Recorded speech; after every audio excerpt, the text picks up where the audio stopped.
So what's the easiest way to get to know someone and be able to relate to them? There's a school of thought, and I think we were probably brought up like this, is that when you meet someone, you need to be able to tell them a really good story so that they're sort of impressed by you. So that's the way of thinking, that the way to do really well with new people is to be interesting. And you've probably heard it said before, it's more important to be interested than to be interesting. And so the reason I pose the question that way is that I believe when you meet someone new, your main goal should just be able to get to know them and get to know the best possible version of themselves. So how do you go about doing that? It needs to start with just some open-ended questions just to get people talking, right? And so that could, like you might have heard on the podcast, my first question is always, so what can you tell me about yourself? And I have no idea where they're going to go from there, but it just gets the ball rolling. And that's all it needs to do. That introductory question just needs to get someone talking. And so once they start talking, you're going to see and hear that there are certain things that they are excited about, or that seem more interesting to them as they're talking. So it's almost like you can gloss over some of the things that maybe they didn't seem all that excited about, and this comes from being able to watch someone's movements and then being able to hear their tone of voice and being able to pick up on what it is that they were most excited about. And my goal always is just to be able to help them keep talking about whatever it is that is most exciting for them. Because this is the thing, I run a podcast because I get to have exactly the conversation that I want to have with people, where they get to keep talking about the thing that's most important to them. I want to be able to give this to people when I'm in an interaction with them in a pub or wherever.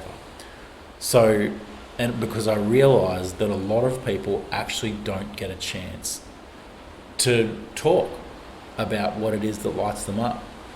So the easiest way that you can set yourself up for success in a new environment with a new person is to just put them in a situation where they get to keep talking about whatever it is that lights them up. And it could be that those sorts of things may not necessarily be your interests. But what you will find is that if you stay open to what's most important to them, there will be things that you start to learn, and there will be things that you start to hear where they go from speaking slowly to getting to a point where they're getting a little bit more excited, and then eventually it could be that they're like, oh my God, I remember this time that I did that, and then I did that, and suddenly you're like, oh, hang on, weird sounding and feeling completely different to how we did at the start of this conversation. And that's that almost like modulation of tone and voice and speed and cadence, that when you're in that environment and you're speaking quickly, having a good time, some people, that's not their natural way of talking. It might feel uncomfortable. But generally, as things start to pick up for them, they're probably having a good time. And it could be that they get to a point where they say, I'm not really sure what I can say right now. Like I've already feel like I've spoken too much. And that's the point where you are able to then jump in and maybe tell a story that's somehow related to one of the things that they said they're excited about over time. And the goal of that story is maybe to be interesting, but more so just to be able to shift mood at that time, inject some energy through you being able to talk and tell a story, and hopefully be able to talk about something that's interesting for them as well. But that's also what the benefit of telling that story, of jumping in and talking at that point, is that once they've heard that, they're like, it feels like give and take at that point. Because if you sit there and all you do is ask questions, then they kind of start to get the feeling that all you're doing is asking questions. every now and then you need to be able to jump in and add some value and put something interesting in there. But really, for me, my goal is to really just be able to insert something that was a little bit exciting, something that makes them a little bit more positive, and then the next thing is it sets you up to ask a question so that they can keep sharing. And it could be that it gets to a point where they go, that I don't know, I've just been speaking this whole time. I don't know, like I've just said so much to you, I hardly know anything about you. And that's amazing. And ideally, you're now in a situation where they go, well, I don't even know anything about you. What can you tell me about yourself? And then it's their turn to really be able to facilitate the same conversation, and then it's really the benefit that they have to be able to almost like give back in that conversation. And that won't always happen. A lot of the time it won't. But that doesn't really matter, because chances are you've got to know that person. They remember you from the interaction that you've had, and they remember that you made them feel good about themselves and made them feel valued. And I think the one thing that you need to have when you do this is people can tell when you're asking a question and you're listening and you're not really that interested. So one of the skills that you need to be able to learn in order to be able to do this well is to always be interested.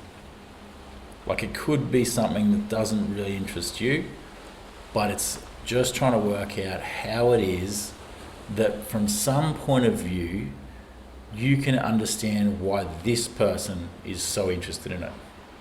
Do you know what I mean? And hopefully that gives you a better chance to be able to facilitate that conversation and create a connection.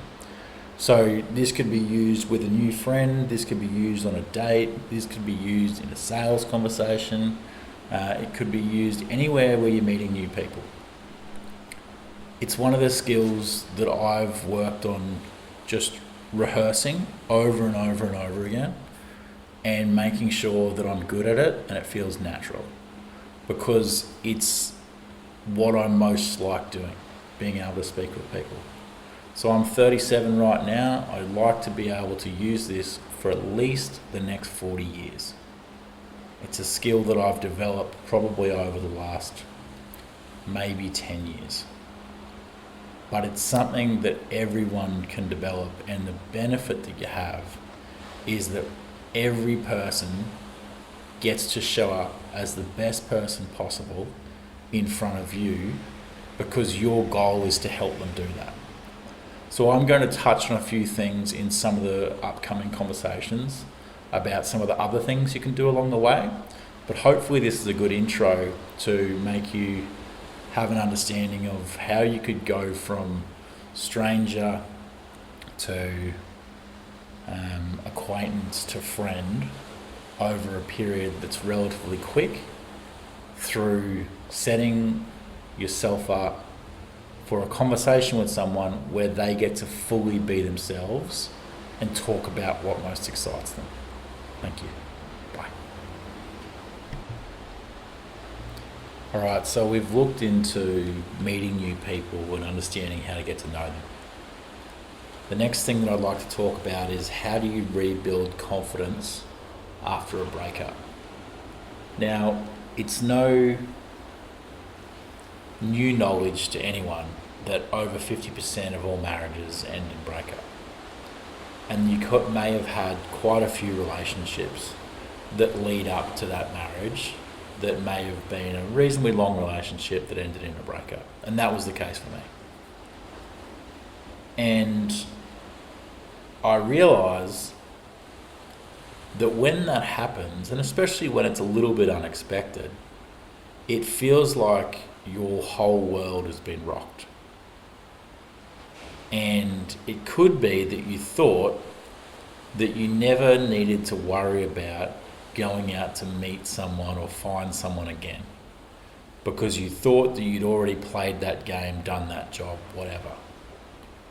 Right? So I guess the first step in acknowledging that a breakup has occurred is that, one, it's happened, two, there's no salvaging it, and then three, deciding whether you want to be on your own for the rest of your life and you're not looking to get back out of the market and find someone, or getting an understanding of whether you would like to start meeting new people again.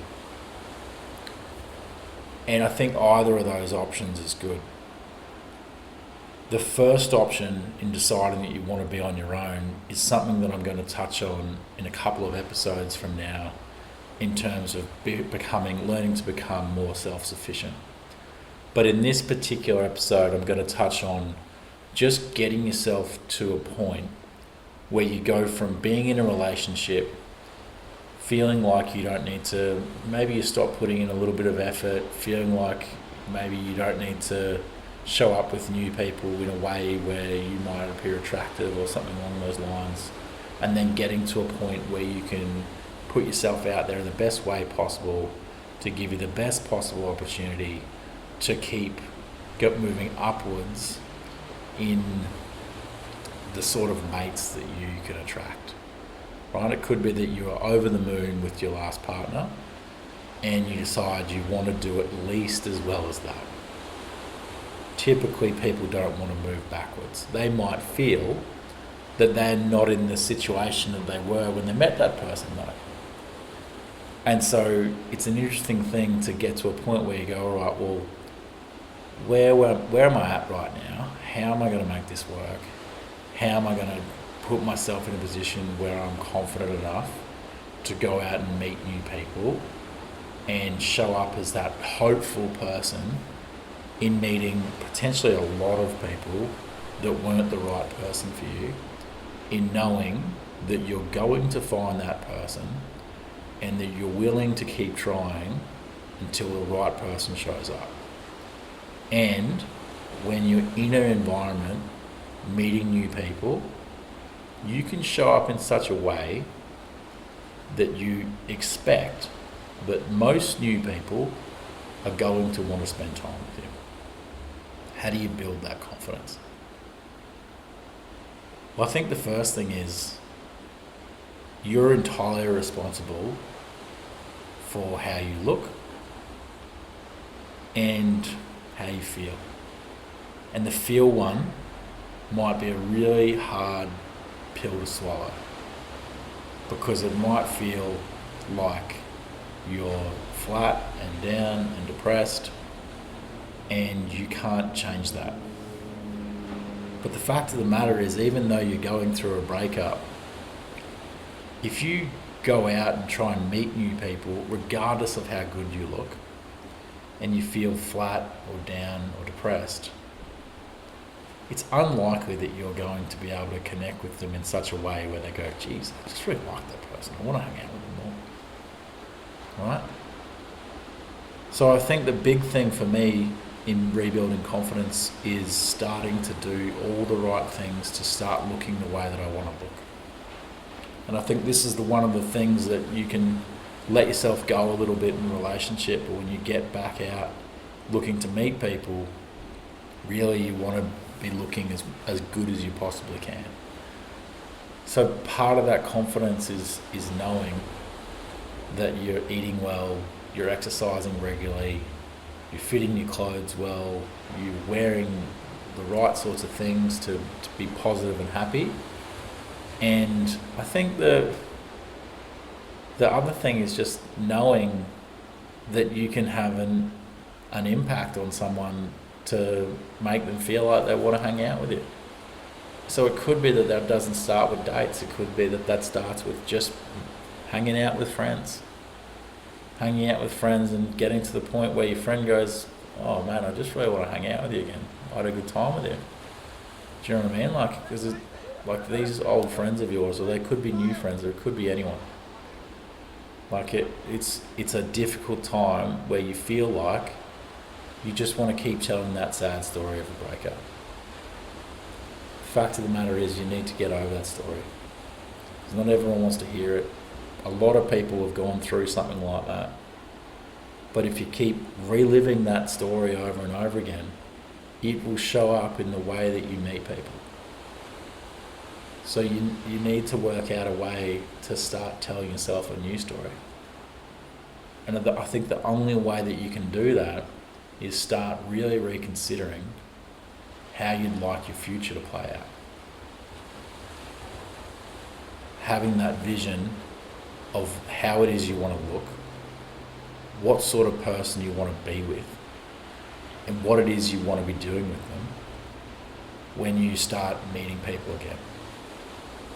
And once you've sort of started developing that confidence and you start going on dates and you start having a few sort of work out for you, you then need to always have it in the back of your head what your goal is and what you expect from a partner. Because it could be that you get back out in the market and you drop your standards. And that's fine. Maybe that makes you happy for a little while. But you need to have it really clear of what it is you're looking for and what it is you're not looking for, and be willing to have the confidence to say, you know what? I'm reasonably happy with this situation. I'm just not 100%. I'm still looking. And that might seem tough. But that is when you set yourself a standard that you're unwilling to go below because you know exactly what you want. And the only way that you can keep holding yourself to that standard is as you've developed the confidence to know, do you know what, this is good. I can do better. I know I can do better. I'm going to keep trying. And it could be that you're beating your head against the wall saying, mate, it's really hard. It's just really hard. I just keep going with these dates and it's not working out for me. Guess what? You have an idea of what you want in your mind. You're not willing to drop your standards. You keep going looking. Right? It could take a while. Could be that you've got friends who are in a similar situation to you. Could be that it's just you on your own. Could be that you're not hanging out much with your friends anymore. Who knows? But at the end of the day, you are in a situation to set yourself up for the future of the remainder of your life. Something didn't happen in the relationship that you're in for you to break up. The next thing is you want to move into a relationship that is going to work for you, where you set yourself up so that both of you are really happy for the remainder of your life. The only way that's going to happen is that you decide what qualities are non-negotiables in a partner and what qualities you're willing to maybe let slide here and there. And hopefully over the time where you've been meeting new people and dating people and understanding what was most important and what was most helpful for you when you previously dated your ex, you can start seeing how these certain people show up in your life and you're like, oh, I actually had a really great time with this person. This is a person who I want to spend time with. And it could be that if you just follow that feeling of just having a great time with someone, and maybe like you've got your checklist, but maybe it's not necessarily the checklist that's worrying for you. Some people are just able to make you feel happy in their presence. Maybe that's more important than the, I don't know, house, car, money, whatever it was that was on your checklist that you said was important. But this is the thing where it gets exciting, because you get to choose what your values are. You get to choose what's most important for you in a partner, and you get to choose whether this is someone that, even if everything isn't working out right now, has the potential to be able to develop those skills over time as part of this relationship. And if things are not necessarily perfect right now, you need to have the confidence to know at some point in the future you take responsibility to make this work in this relationship. Right? Because you're setting yourself up for the next possible letdown where it doesn't work out. And if you just decide that you're going to do it with someone that you thought might not have worked out right from the start, you're probably wasting your time. So if you're in a position where you think it's not working out for you right now and you want to be more comfortable in being self-sufficient until you get to the point where you find that right person, hang on until that particular episode in this podcast, and hopefully I can help you there. In the last episode, I spoke about how do you go about rebuilding confidence after a breakup. And two things came up from that conversation. One was being able to manage your mood, and two was being able to work out how to become more self-sufficient when you're on your own. I want to jump into the second one, the self-sufficiency first, because I think it's one of the things that was really helpful for me. So it could be that you're used to always having someone to hang out with. It could be that it's not a normal thing for you to spend time on your own. And now you're in this situation where you don't have a partner anymore and you're needing to learn how to spend more time on your own. It could be that you start trying to fill that time in with hanging out with friends, or even more dating, or something along those lines, just so that you don't have to spend time on your own. I think if you do this, it might work for a little while, but it stops you or robs you from the opportunity of actually developing this skill of being able to enjoy time on your own. Now, I remember just how awful this was for me when I was on the road with Adina and I'd been in a breakup situation. I'm in a new job, don't really know what I'm doing, couldn't really sleep, and all of the thoughts running through my head were negative. And so I then would have hours and hours of driving between shops. And when you work in sales, you can't walk in sad. That's just not how it works. You're not going to walk in and sell something if you're sad. Just like if you walk into a date sad, nothing's going to work out for you.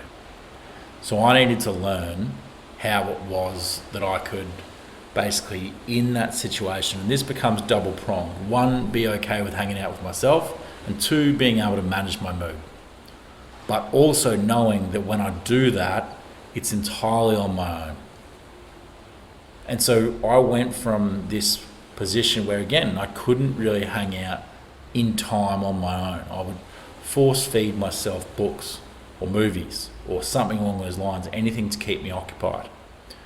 And so what was happening for me on the road, one of the things that I know never works for me is listening to the radio. I hate listening to the radio. It's just all over the place, and it's very distracting, and they talk about stuff that I'm not at all interested in. So that's something that I know is not going to work. So I started listening to audiobooks, and that was just a different version of me doing the exact same thing that I do with books. Really exciting, really interesting. It's filling my head with new knowledge, right? That's kind of interesting.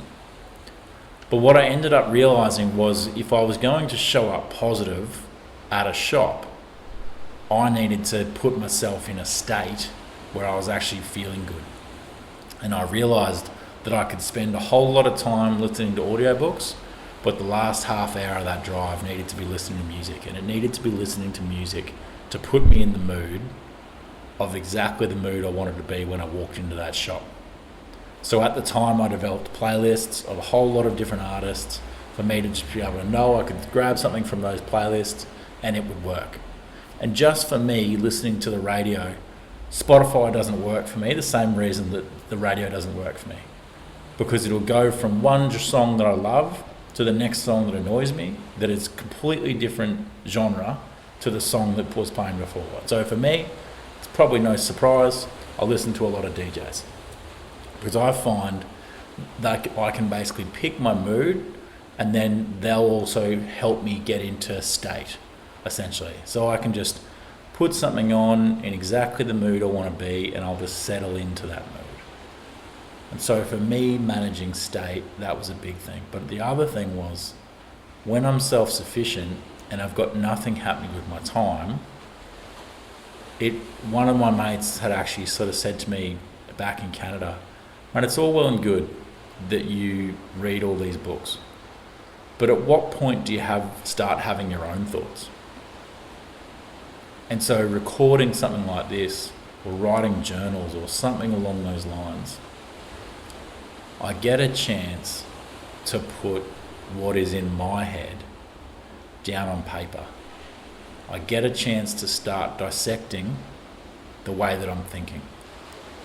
I get a chance to really focus on how it is that I feel right now, so that I can be completely aware of what's going on, and I'm not trying to distract myself with something else. Right? So it's almost a time to learn how to be present with yourself. So this is a period where it could be that you decide you like going on long walks on your own. For me, I can go on a long walk, I'll listen to some music, and I'll just think for a couple of hours. And that will be an amazing thing that I might do on a weekend or after work or something along those lines. Something that I'd never really done before. For me, again, a bike ride is a chance for me to just hang out on my own. Think about things. Realising that one of the things that I love doing is just spending time thinking about things. It might be, and then also knowing that it's not going around and round in circles, going the wrong way. So in this time that you're building this ability to become self-sufficient, you're building an ability to be able to think in such a way where that instead of it spiraling down, you get to a point where it's spiraling upwards, where things are looking more and more positive because you're coming up with solutions to whatever it is you're thinking about. And so for me, this is just one of the things that work for me. I know if I sit in silence, it might be helpful. I might be able to get clarity on certain things. But I know I can go on a bike ride or a walk for a couple of hours, throw some music on, and just think through a few things. And because I'm doing that little bit of exercise that's not too intense, because I'm listening to a little bit of music, I'm able to think through whatever it is that's going in my head, and I'm able to come up with solutions, so by the time I get home, I'm relaxed. And that doesn't happen when you're just filling yourself with new information, or you're just filling yourself with new entertainment like a TV show.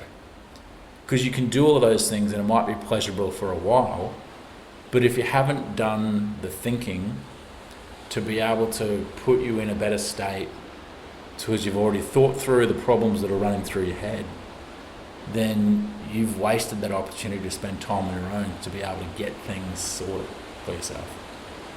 So it could be that that's something you're not comfortable with yet. That was something that I was not good at. I just wasn't comfortable spending time on my own. I wasn't comfortable putting my own ideas down on paper. But in the time since I left Toronto, where I was distracted by knowledge, where I was distracted by new opportunities, where I was distracted by meeting a lot of people, I went from never really doing much, always talking about projects and never doing them, to putting things down on paper and starting them, and then working on ways to develop them from there. And that would not have happened had I not taken the time to spend time on my own and stop filling my head with outside information. And by the way, when I think music of what I'm going to listen to in order to allow me to think, a lot of the time that music hardly has any lyrics. Because again, I don't need that information filling my head, the lyrics. But if it's a vibe, good music, it's good instrumentals or whatever, then it gives you that little bit of an upbeat,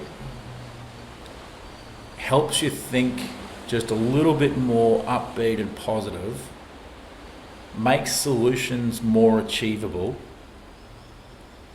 and allows you to think through things more quickly. And that's just my experience. This may not work for everyone, but I'd be interested to see if that's the case. And if it turns out that this is something that you can't do for yourself, this is a good opportunity for you to start talking to someone like a coach or a therapist or something along those lines.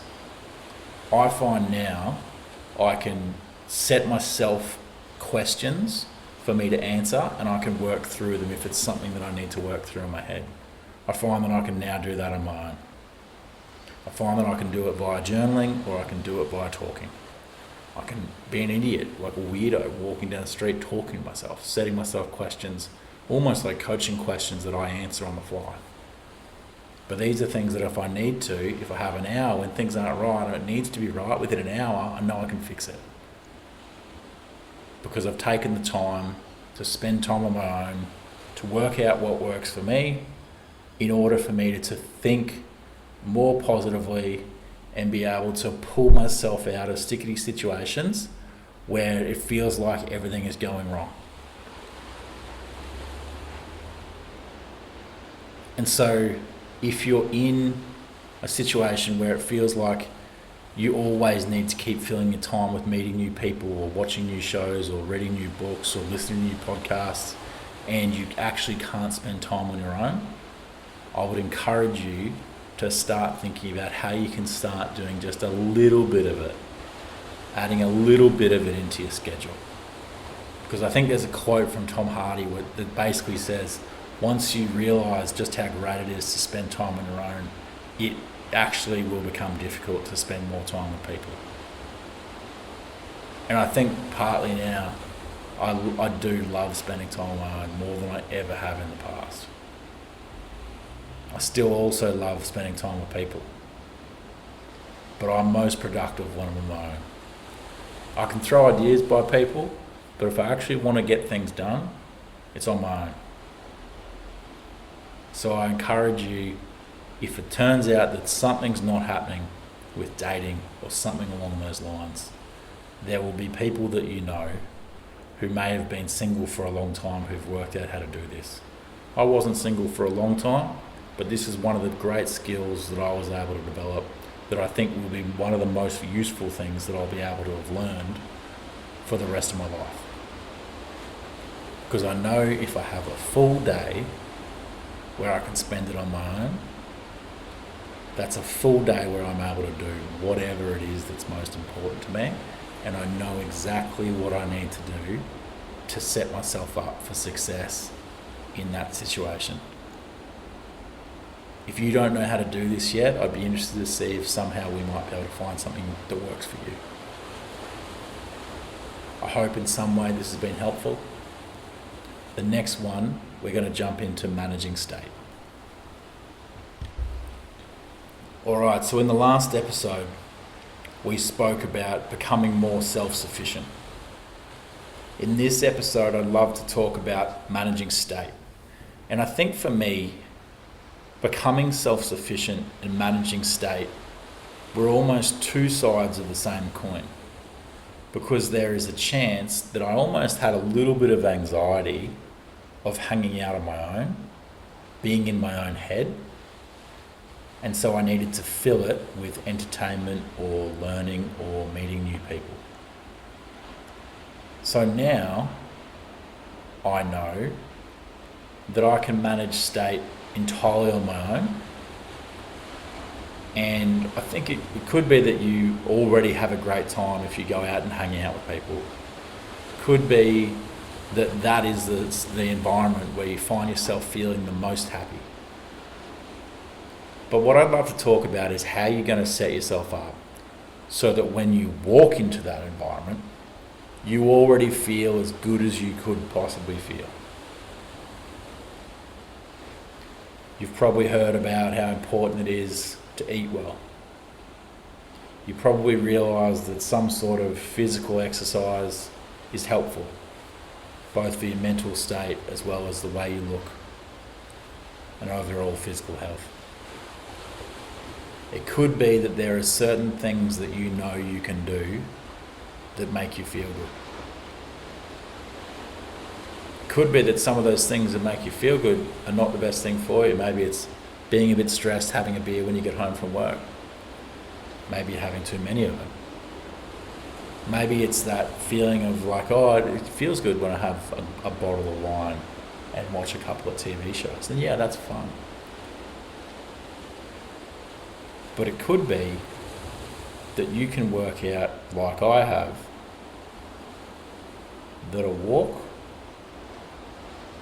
that a bike ride, I thought it could be a run, but I realised that a run is not overly pleasurable for me at the moment. It feels like a bit of a struggle. It feels like I'm pushing myself. Whereas a walk, I can walk as far as I want and it will be easy. A ride, again, I can ride basically as far as I want and it will be enjoyable. And then once I realise that I can do that with music, that becomes next level.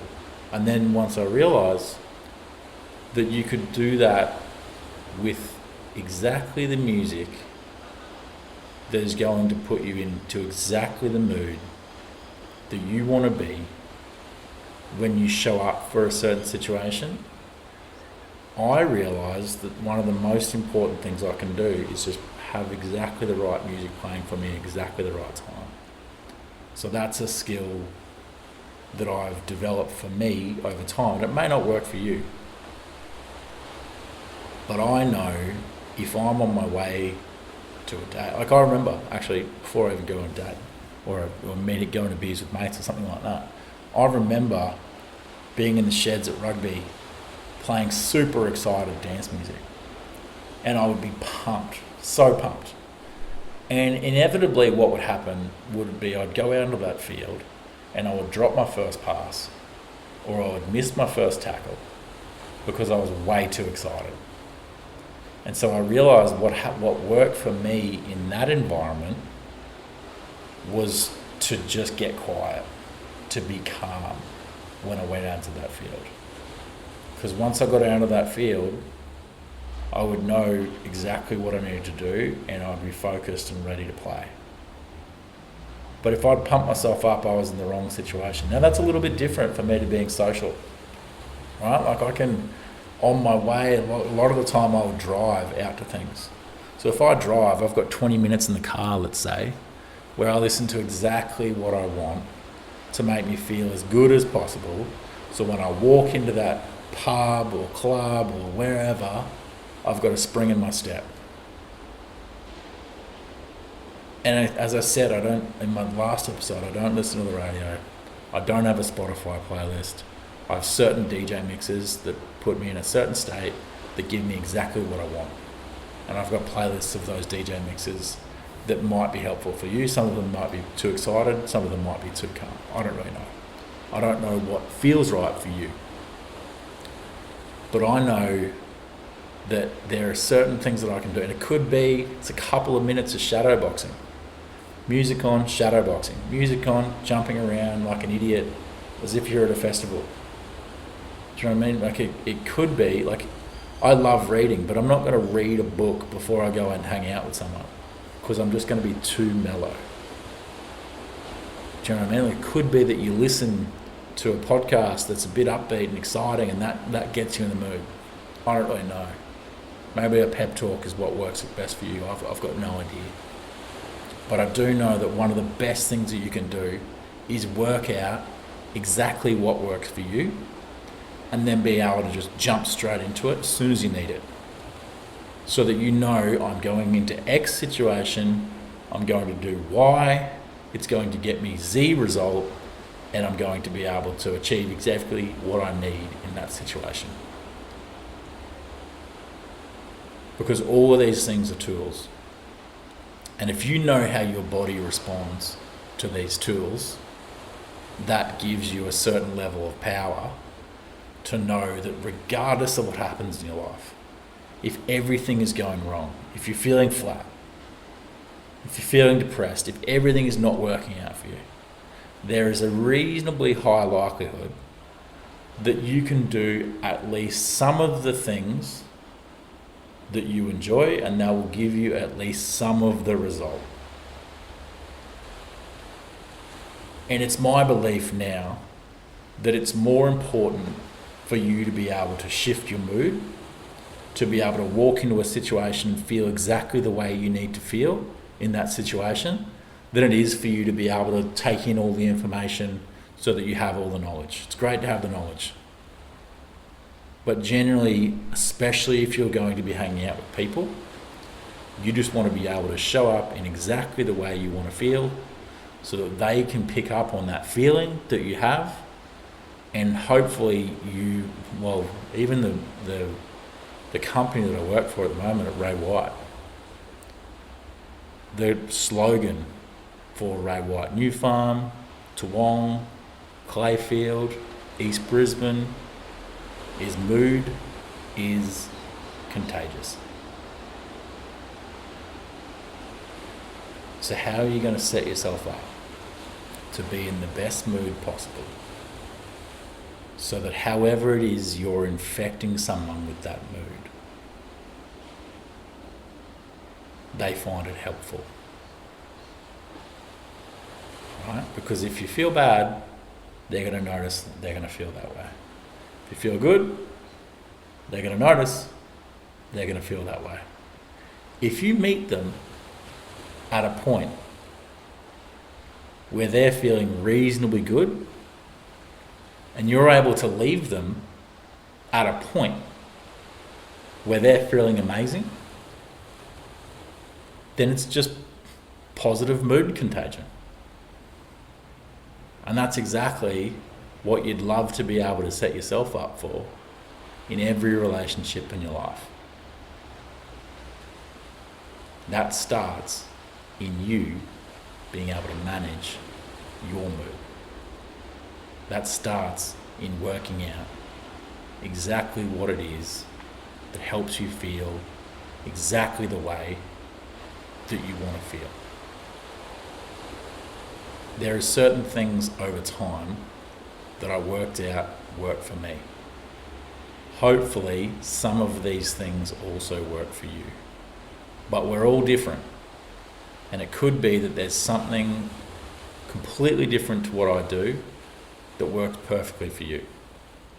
I'd love for you to find that out so that you know that you have control over your emotions. Because if you have control over your emotions, you can do whatever you want. All right, my name's Chris Anderson. This is the Ando & Co podcast. I haven't been introducing myself on the last couple of episodes, but on the last episode, we spoke about how do you change mood when you're feeling flat. And I touched on during that episode how you change someone else's mood to do the same thing. And this is one of the things that's really exciting for me, because I know what it feels like to feel depressed. There was a period towards my end of time in Toronto where I had a broken leg and all my thoughts were negative. And I know that I never want to feel like that ever again in my life. I also know what it feels like to feel amazing, through the roof happy. And I know the difference between those two states. So I also know that if I'm in a situation with someone and they're not feeling good, it might be that it's somewhat difficult to help them shift that state. But the best thing that I can do is give someone the possibility that they feel slightly better because of an interaction with me.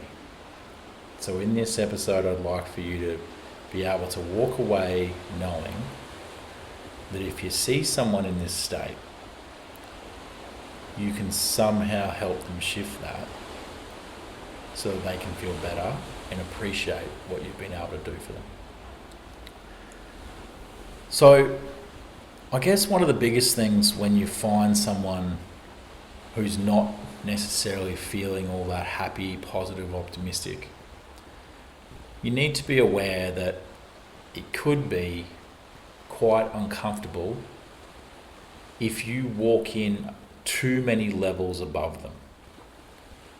So if you have lived experience of what it feels like to feel sad, it might be reasonably easy for you to be able to just slow down the way you're speaking and come in close to the level of where they're at. And it could be that you are able to maybe help them talk about whatever it is that's going on for them, or maybe they decide that they're not willing to talk at all, and that's fine.